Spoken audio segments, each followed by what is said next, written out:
আগামী বাংলাদেশ গড়ার জন্য যে একটি জাতীয়তাবাদী শক্তির ঐক্য দরকার, আমি মনে করি আজকে রবিউল হাসানের এই আমার ধানের শীষের পক্ষে সমর্থন দেওয়ার তারই একটি দৃঢ় পদক্ষেপ বলে আমি মনে করি। কারণ বাংলাদেশ এগিয়ে যাচ্ছে, এগিয়ে যাওয়ার জন্য আগামী দিনে একটা স্থিতিশীল স্টেবল একটা গভর্নমেন্ট বাংলাদেশে দরকার, এবং যে দলটি ক্ষমতা যাবে সেই দলটি যদি সামগ্রিকভাবে যদি জনসমর্থন নিয়ে ক্ষমতাটা যেতে পারে, তাহলে সে তার সিদ্ধান্তগুলি নেওয়ার ক্ষেত্রে একটি খুব পরিপক্ক ভূমিকা পালন করতে পারবে। যার জন্য আমি মনে করি আজকের এই গণ অধিকার পরিষদের ধানের শীষের প্রার্থীর পক্ষে এই সমর্থন আমাদের আগামী দিনের পথ চলাকে আরো বেশি শক্তিশালী করবে, আরো বেশি দৃঢ় করবে, এবং আগামী বাংলাদেশ গড়ার ক্ষেত্রে আমরা যৌথভাবে কাজ করে যাব। এই জন্য আমি রবিউল হাসানকে আমি আমার ব্যক্তিগত পক্ষ থেকে এবং আমাদের দল বাংলাদেশ জাতীয়তাবাদী দলের পক্ষ থেকে তাকে ধন্যবাদ এবং কৃতজ্ঞতা জানাচ্ছি। আমি আশা করি শুধু সমর্থন নয়, আগামী দিনে আমাদের যে চ্যালেঞ্জগুলি আছে বাংলাদেশের জন্য, সেই চ্যালেঞ্জগুলি মোকাবেলায় রবিউল হাসান তথা গণ অধিকার পরিষদ আমাদের সাথে থাকবে। যেমনি ভাবে নির্বাচনে আমরা অনেক আসনে সমঝোতা করেছি, আশা করি রাজনৈতিক মাঠেও আগামী দিনে এই সমঝোতা আমাদের একটা সুখী সমৃদ্ধি বাংলাদেশ গড়ার ক্ষেত্রে খুব সহায়তা করবে। কথা বলা পটুয়াখালী ৪ আসনে এক অন্যান্য রাজনৈতিক সমঝোতা ও ঐক্যের সৃষ্টি হয়েছে। পটুয়াখালী ৩ আসনে বিপি নুরুল হক নূরকে বিএনপির পক্ষ থেকে যে সর্বাত্মক সহযোগিতা ও সাংগঠনিক সমর্থন প্রদান করা হচ্ছে, সেই পারস্পরিক শ্রদ্ধা ও দীর্ঘ বন্ধুত্বের প্রতিদান হিসেবে পটুয়াখালী ৪ আসনে এখন থেকে কাঁধে কাঁধ মিলিয়ে কাজ করতে আমরা অঙ্গীকারবদ্ধ।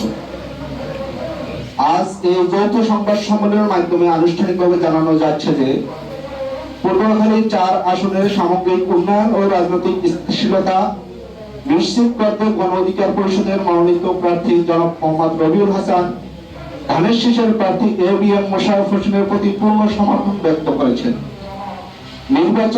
নির্বাচনী বিধি অনুযায়ী ব্যালট পেপারের নিজস্ব প্রতীক থাকলেও মোহাম্মদ রবিউল হাসান পটুয়াখালী ৪ আসনের মানুষের আশা আকাঙ্ক্ষার প্রতিফলন ঘটাতে এবং একটি শক্তিশালী জনপ্রতিনিধিত্ব নিশ্চিত করতে ধানের শীষের বিজয় ত্বরান্বিত করার ঘোষণা দিয়েছেন। এই সিদ্ধান্ত কেবল একটি নির্বাচনী কৌশল নয়, বরং কলাপাড়া রাঙ্গামালীর মানুষের প্রতি আমাদের দায়বদ্ধতা ও ঐক্যের প্রতিফলন। প্রিয় সাংবাদিক ভাইয়েরা, এই সমঝোতার ফলে পটুয়াখালী ৪ আসনে বিএনপি ও গণ অধিকার পরিষদের নেতাকর্মীরা এখন থেকে একটি শক্তিশালী টিম হিসেবে মাঠে থাকবে।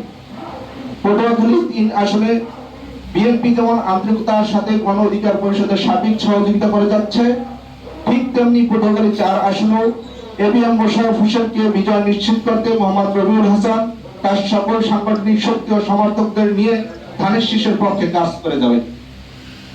বিগত দিনে একপক্ষীয় শাসনের অবসান ঘটিয়ে একটি অংশগ্রহণমূলক ও উন্নত জনপদ গড়ার লক্ষ্যে এই ঐক্য আজ সময়ের দাবি। সর্বশেষে আমরা বলতে চাই, আমরা বিশ্বাস করি পটুয়াখালী ৪ আসনের শান্তিকামী মানুষ এই ঐক্যবদ্ধ প্রচেষ্টাকে সাধুবাদ জানাবে এবং পটুয়াখালী ৪ ও পটুয়াখালী ৩ আসনে আমাদের এই নতুন বন্ধুত্বের বিজয় হবে সুনিশ্চিত। এলাকার উন্নয়ন এবং মানুষের মর্যাদা রক্ষায় আমাদের এই পথচলা আগামীতেও অব্যাহত থাকবে ইনশাআল্লাহ। আসসালামু আলাইকুম। পক্ষ থেকে শুভেচ্ছা জানাচ্ছি। আমরা এই জরুরি সংবাদ সম্মেলনটি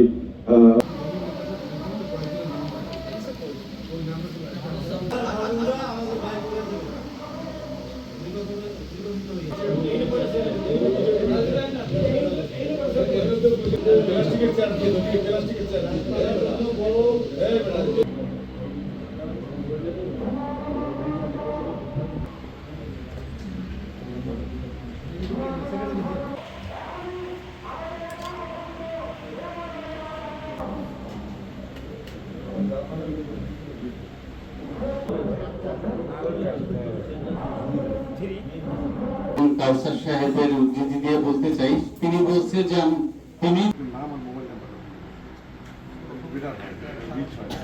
শেষ পর্যন্ত এসে অবশেষে আমরা সেখানে এসে বলতে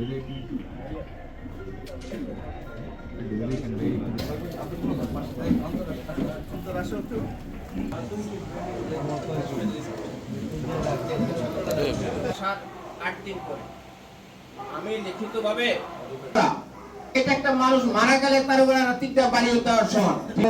আমাদের সবাই ব্যস্ততা আছে, অনেকের অনেক রিপোর্ট আজকে উদ্ধৃতি দিয়ে বলতে চাই, তিনি বলছে যে তিনি জাতীয়তাবাদী আদর্শে বিশ্বাস করে বিএনপির